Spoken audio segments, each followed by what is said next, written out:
Hi guys, welcome back to my channel Jyotish Blog. আকৌ এটি নতুন ভিডিঅ'লৈ মই আপোনালোকক স্বাগতম জনাইছো। আজি আমি যাবলৈ ওলাইছো ডিব্ৰুগড়লৈ আৰু গাড়ীৰ পৰা মোৰ ব্লগটো ষ্টাৰ্ট কৰিবলৈ লৈছো। কাৰণ ৰাতিপুৱা ওলোৱাৰ সময়ত আৰু সেইখিনি সময়ত কৰিবলৈ সময় নাপালো। এতিয়া আকৌ গাড়ীৰ ভিতৰৰ পৰা ষ্টাৰ্ট কৰিছো। আজি গুণগুণৰ আছে সম্বৰ্ধনা অনুষ্ঠান এটা, কাৰণ তাই যেহেতু ভাৰতনাট্যমৰ বিশাৰদ হ'ল, বিশাৰদৰ ৰিজাল্ট দিলে আৰু আমি চাৰ্টিফিকেটখন পোৱা নাই, কিন্তু মাৰ্কশ্বিট পাইছোঁ। তাৰপাছত সেইকাৰণে তাতে এটা সম্বৰ্ধনা অনুষ্ঠান পাতিছে, তালৈ আমি যাবলৈ ওলাইছোঁ।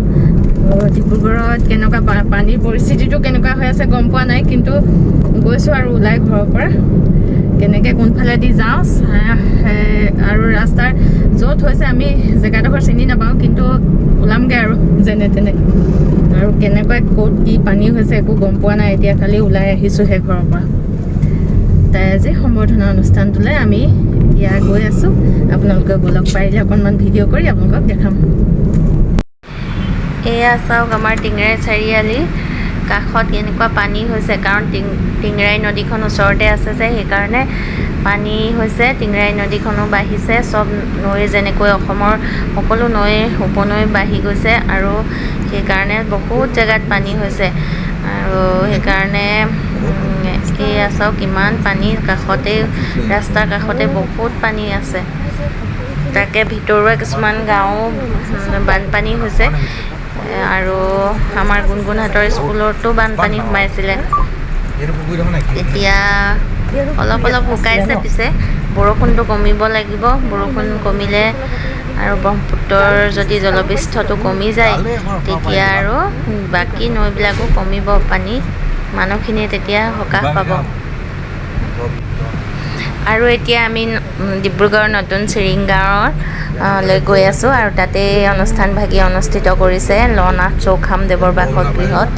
আৰু তাতে আমি গৈ আগতে কোনো দিন যোৱা নাই, কিন্তু এতিয়া আৰু বিচাৰি মেলি ওলামগৈ, যিহেতু আজিকালি গুগল ইণ্টাৰনেটৰ দিন। এতিয়া জেগা বিচাৰি পোৱাত একো অসুবিধা নহয়, সেইকাৰণে এতিয়া আমি গৈ আছোঁ তেখেতৰ বাসগৃহলৈ। আৰু আপোনালোককো আমাৰ লগতে লৈ গৈছোঁ সম্বৰ্ধনা অনুষ্ঠানটোলৈ। বলকচোন তাত কেনেকৈ অনুষ্ঠিত কৰিছে তাৰ অলপ ভিডিঅ' আপোনালোকক দেখাবলৈ চেষ্টা কৰিম, আৰু আমাৰ লগতে আপোনালোককো লৈ যাম ডিব্ৰুগড় চিৰিংগাঁৱলৈ। আৰু আজিৰ এই অনুষ্ঠানটি চৌখাম বংশাৱলীৰ ফালৰ পৰা পতা হৈছে। যিমান মানে বংশৰ যিমান কৃতি ছাত্ৰ ছাত্ৰী আছে, বিভিন্ন দিশত পাৰদৰ্শিতা দেখুওৱা, পঢ়া শুনা সাংস্কৃতিক যিকোনো দিশত পাৰদৰ্শিতা দেখুওৱা সকলো ছাত্ৰ ছাত্ৰীকে সম্বৰ্ধনা জনোৱা হৈছে।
জগন্নাথ মন্দিৰত দৌল যাত্ৰা আছে।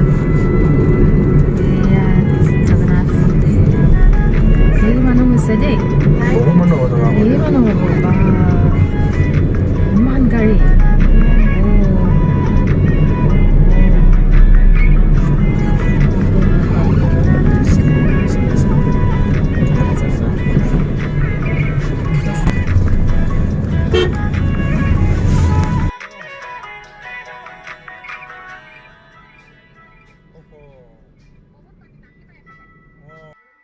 এতিয়া আমি পাই গ'লোহি, ব'লা।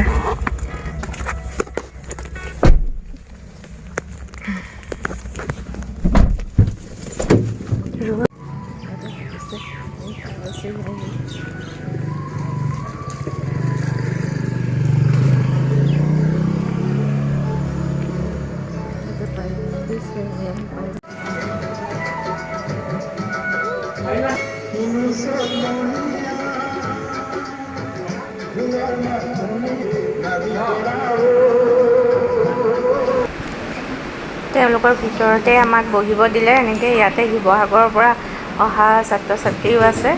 সকলো আমি ইয়াতে বহি আছোঁ, চাহ খালোঁ।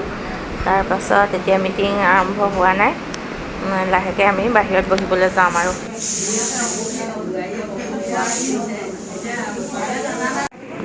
সংবাদ জগতৰ তথা আমাৰ অনিৰুদ্ধ কনিষ্ঠ মহাবিদ্যালয়ৰ অধ্যক্ষ শ্ৰীযুত ভূষণজ্যোতি সন্দিকৈ ছাৰ,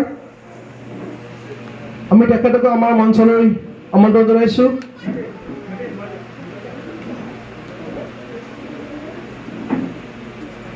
আমি আমন্ত্ৰণ জনাইছোঁ। আমাৰ আমন্ত্ৰণক উপেক্ষা কৰিব নোৱাৰি।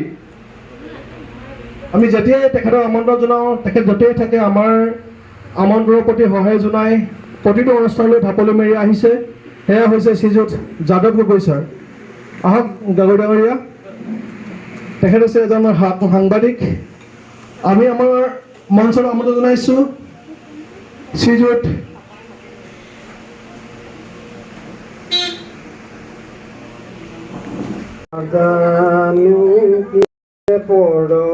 পৰমেশ্বৰ দাস ভৈলো চৰণ মোৰ গতি। সভাত উপস্থিত থকা মূৰ্তি শ্ৰদ্ধাৰ আৰম্ভ। ব্ৰহ্মায়াদি কৰে জীৱ যত ৰাম ৰাম ৰাম ৰাম ৰাম মায়া সৰ্জামাজে আছয় ঘুমতি যায়। আমাৰ মৰম চেনেহ শুভেচ্ছা গ্ৰহণ কৰি ধন্যবাদ ছাৰ। এইবাৰ আমি আপোনাৰ সভাৰ আগত চিনাকি কৰা দিব বিচাৰিছোঁ ডক্টৰ গোপাল চন্দ্ৰ হাজৰিকা ছাৰ। তেখেতকো আমাৰ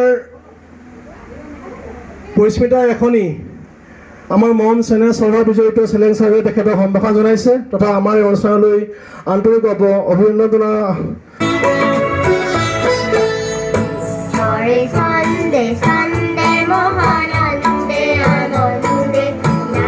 পাছত আচলতে আমি কথা ক'ব লাগিব বুলি মই নাভাবোঁ।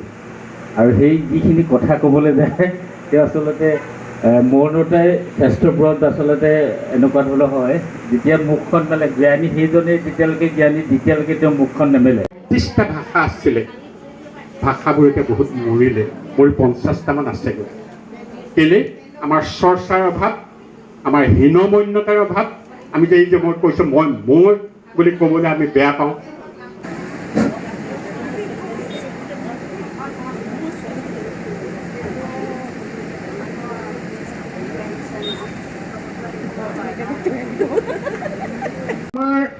মই অনুৰোধ কৰি আমাৰ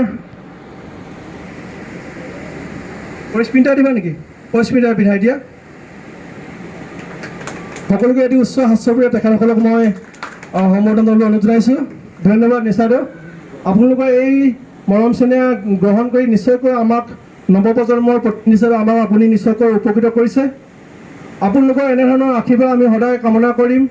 পৰৱৰ্তী দিনত যাতে আমাৰ আপোনালোকৰ আশীৰ্বাদ আমি হিৰত লৈ আমাৰ এই মহান অনুষ্ঠানভাগি আমি চলাই নিব পাৰিম, ইয়াকে আশা ৰাখি মই আমাৰ মূল যি অভিনন্দন অনুষ্ঠান মই তালৈ এইবাৰ আমি আমন্ত্ৰণ জনাইছোঁ বিদিশা গগৈ। বিদিশা আছেনে? আহা।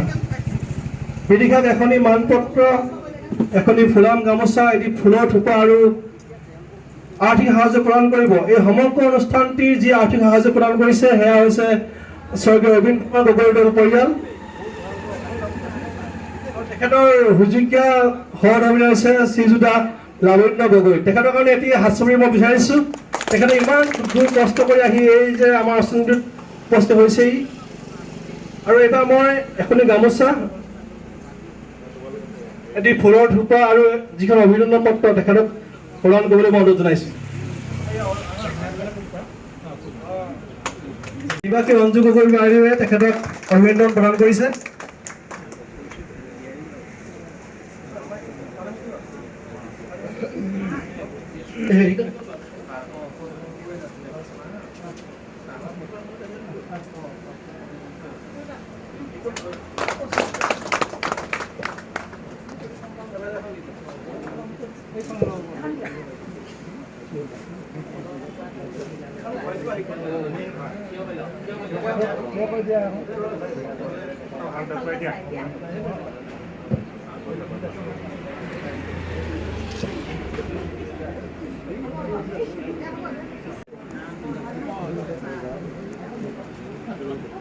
আমাৰ অৱশ্যে আৰু এগৰাকী ছাত্ৰী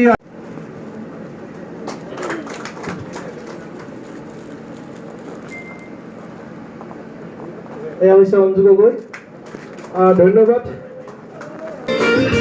যাকে যাকে আহে জয় লৰে জানো এই মানুহে মানুহ উপলব্ধি কৰি মানুহৰ অন্তত যদি এখন জীৱন্ত হৃদয় আমি যদি পাওঁ, একেবাৰে অন্তত তেনেকুৱা এখন হৃদয় যদি থাকে, তেতিয়াহ'লে এই পৃথিৱীৰ ঠাই নাই। গতিকে মই সেইটোকে কামনা কৰিছোঁ, সকলোৰে অন্তৰ সত্য শিৱ সুন্দৰে ভৰি পৰক, তাকে কামনা কৰিছোঁ। শেষত জ্যোতিপ্ৰসাদে ভাবি কবিতা মই ভাল পাওঁ। সুন্দৰে যে ফুলাৰ মন্ত্ৰ সুৰাত্ৰি মাতে, সেয়েহে আজি ইমান ফুল প্ৰভাতে প্ৰভাতে। গতিকে এই কবিতা থাকিলেই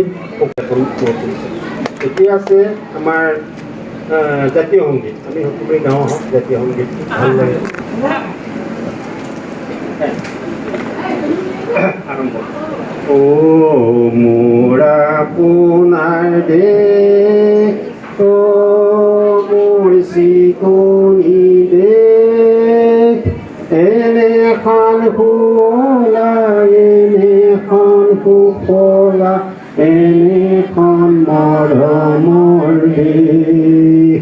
ও মোৰ হুৰিয়া মাত, অসমৰ সুৱদী মাত, পৃথিৱীৰ ক'তো বিচাৰি জনমটো নোপোৱা কৰিলেও পাৰ। ও মোৰ উপজা ঠাই, ও মোৰ অসমীয়াই, চাই লওঁ এবাৰ মুখনি তোমাৰ, হেঁপাহ মোৰ পদুৱা। ধন্যবাদ।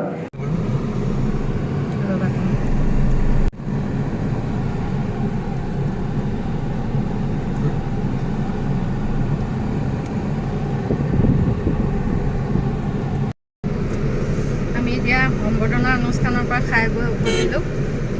তাত ভাতৰো ব্যৱস্থা কৰিছিলে, খাই বৈ আৰু এতিয়া সেইকেইখন আমি এতিয়া ঘৰলৈ গৈ আছোঁ। এতিয়া সম্বৰ্ধনা অনুষ্ঠানৰ শেষ হ'ল, ভাত পানী খাই মেলি এতিয়া গৈ আছোঁ ঘৰলৈ। সেইজন মৌ সোমাই গ'ল গাড়ীৰ ভিতৰত। অঁ এইবোৰ হেৰি পৰিছে, মোৰ ধেৰ মৌ সোমাই গ'ল। ঘৰলৈ নহয়, মৌজনী ওলাই যাব বুলি খুলিব গৈছিলে। ইমান ভিৰ হৈছে বাপৰে বাপ। আজি জগন্নাথ যাত্ৰাৰ কাৰণে মানুহ চাওক ৰাস্তাটোত, জগন্নাথ মন্দিৰৰ ৰাস্তাটোত মানুহ নধৰা হৈ গৈছে।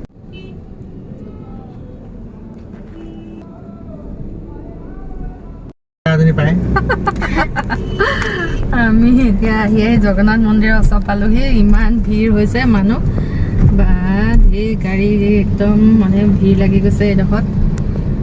আৰু গুণগুণ আজি অভিনন্দন পত্ৰ পাই মনটো ভাল লাগিছেনে? ফাৰ্ষ্ট টাইম পাইছে আৰু ভৱিষ্যতলৈ পাব লাগিব। ভাল ভালকৈ পঢ়িব লাগিব, হয় নাই? ভাল ভাল কাম কৰিব লাগিব, তেতিয়া আৰু এনেকৈ আকৌ দিব তোমাক। গম পাইছা? জীৱনত প্ৰথমবাৰ পাইছা, কিমান ভাল কথা। আহি আছোঁ। আমি এতিয়া লাহোৱাল পালোহি। এতিয়া ভাবিছোঁ সৰু পেহী ঘৰত সোমাই যাওঁ। আহিছোঁ যেতিয়া অকণমান সময় আছে, সেইকাৰণে ভাবিছোঁ সৰু পেহী ঘৰত সোমাই যাওঁ। তাৰপিছত এওঁ কিবা এটা আনিব গৈছে, জগমোহনত সোমাইছেগৈ। আৰু আমি এতিয়া বহি আছোঁ হামিয়ে গাড়ীৰ ভিতৰত। এই গুণগুণে পূৰা হামি আছে, ভাগৰ লাগি গৈছে ন? টোপনি ধৰিছে নেকি? নাই ধৰা। এতিয়া পেহী গ'লে সোমাই আহিছোঁ, আমাৰ সৰু পেহী গ'লে। এই ৰাস্তাটো বেয়া আছে। মই এনেই ভাবিছিলোঁ ৰাস্তাটো অকণ বেয়া হ'ব নেকি বুলি, বোলে উপায় নাই। তিন হাঁহ কুকুৰা মাৰি লৈ যাম আকৌ, তাৰপিছত লৈ যাব লাগিব। বাবলু আগত দি দিম দে, ঢেপলেংকে পেলাই। বাবলু লৈ আহিছোঁ, একদম বিৰাট ভাল পাব সি। ভাল কামটো কৰিছে। মানুহ মাৰি থৈ যাম কেইটা মই কেইটা কি বনাইছে নেকি সেইটো পেহী বনাইছে